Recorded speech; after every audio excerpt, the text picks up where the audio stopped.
आप देख रहे हैं एनएमटी न्यूज और आपको रखे सबसे आगे।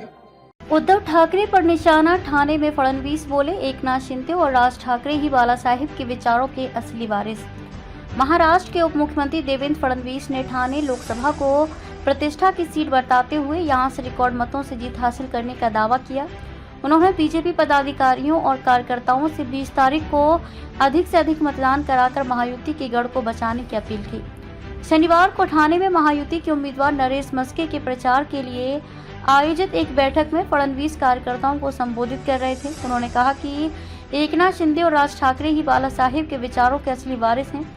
ठाणे में वातावरण महायुति के अनुकूल है। लोगों के मन में मोदी है, इसलिए लापरवाह हुए बिना लोगों के मन के मोदी को मत पेटी में पहुंचाना होगा। फडणवीस ने कहा कि उद्धव ठाकरे पर हरा रंग हावी हो रहा है। वे बाला साहेब की संपत्ति के वारिस हो सकते हैं, विचारों के नहीं। उनकी सभा की शुरुआत प्रधानमंत्री मोदी, मुख्यमंत्री एकनाथ शिंदे और उन्हें गालियां देने से होती है और समापन भी गालियों से ही होता है, क्योंकि उनके पास विकास के बारे में कहने को कुछ नहीं है। उद्धव ठाकरे भ्रमित। फडणवीस ने कहा कि मोदी जी की शिंदे शिवसेना को असली और उनकी शिवसेना को नकली कहने से उद्धव ठाकरे को मिर्ची लगी तो मैं क्या करूं। उद्धव ठाकरे पर कटाक्ष करते हुए कहा कि वे अब भ्रमित हो गए हैं।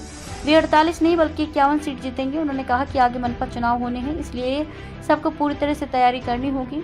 जिसका जैसा काम होगा वैसे अंक निर्धारित किए जाएंगे। इधर नरेश मस्के ने दी सफाई।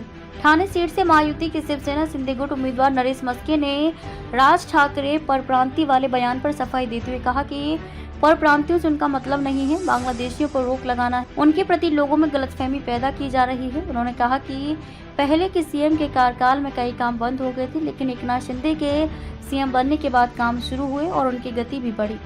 कोरोना काल में मस्के पर कई आरोप लगे थे। इस पर उन्होंने कहा कि ठाणे मनपा के 4000 करोड़ के बजट को 400 करोड़ का किया गया।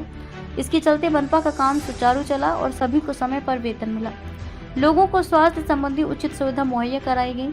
नियोजित काम हुआ। जो शव किट मुंबई मनपा में 7000 में खरीद रही थी, ठाणे मनपा ने 350 में खरीदी। उन्होंने कहा कि मैं आम कार्यकर्ता की तरह झंडा लगाने का काम करता था, उसे मुख्यमंत्री ने मौका दिया। यह बड़ी बात है। ऐसा कर मुख्यमंत्री ने राज्य में एक उदाहरण पेश किया है। ये शिंदे शिवसेना में ही संभव है।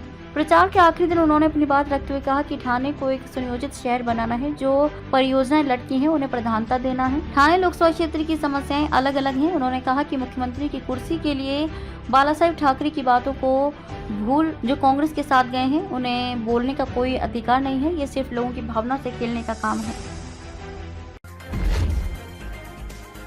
आप देख रहे हैं एनएमटी न्यूज और आपको रखे सबसे आगे।